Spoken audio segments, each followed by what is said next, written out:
Magandang araw mga kaibigan. For today's video po, magluluto po tayo. Itatry ko po magluto ng curry mackerel. Ayan po, magpainit lang po tayo ng mantika. Gisa lang po tayo ng bawang. Gisa-gisahin lang po natin yung bawang mga kaibigan. Masyado po mainit sa labas, mag-iingat po tayo. Kaya tinamad na rin po akong mamalengke. Kaya tinry ko na lang po yan. Sabi ng mga bata, itry ko daw po magluto niyan. Yan, lagay na po natin sibuyas. Yung mga ginamit ko po dyan, mga available po rito sa bahay. Kasi nga po, gaya na sinabi ko, masyado mainit sa labas. Tinamad na akong mamalengke. Yan po, dalawang mackerel po yan. Hokkaido po. Dalawang mackerel po ang nilagay ko dyan. Yan, sinama ko na rin po yung sabaw niya. Yan po ang magsisilbing sabaw niya, mga kaibigan. Yan. Tayo lang po natin kumulo, mga kaibigan.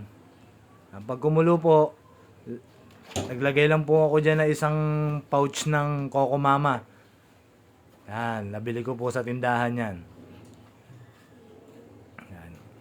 Tayo lang po natin kumulo yan kasi alam nyo naman po, malambot na yung mackerel natin. Tayo lang po natin kumulo. Timplahan na po natin mga kaibigan. Lagay na po natin yung 2 pirasong siling green, siling haba, curry powder, 1 kutsara lang po. Yan, 1 kutsarang curry powder lang po nilagay ko dyan. Ay, konti lang naman po, 2 lata lang naman po yung niluto natin. Lalagay din po ako dyan, mag-a-add din po ako ng magic sarap. Pagaluhuluin lang po natin yan mga kaibigan.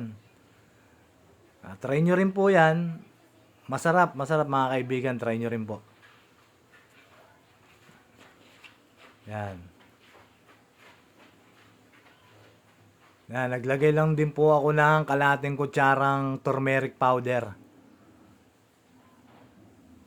Yan. Optional lang naman po yan. Kung ayaw nyo, okay lang naman po. Basta importante yung curry powder po. Yan. Mulo na po mga kaibigan. Maluluto na po yan. Okay na po mga kaibigan. Plating na po tayo. Kakain na raw po ang aking mga alaga. Yun. Simpleng ulam mga kaibigan. Try nyo rin po. Yan. Tikman na po natin mga kaibigan. Tikiman na po mga kaibigan. Ang perfect bite po.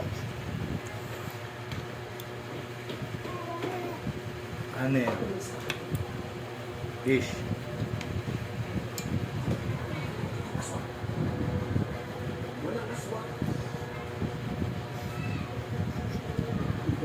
Mga kaibigan. Thank you po.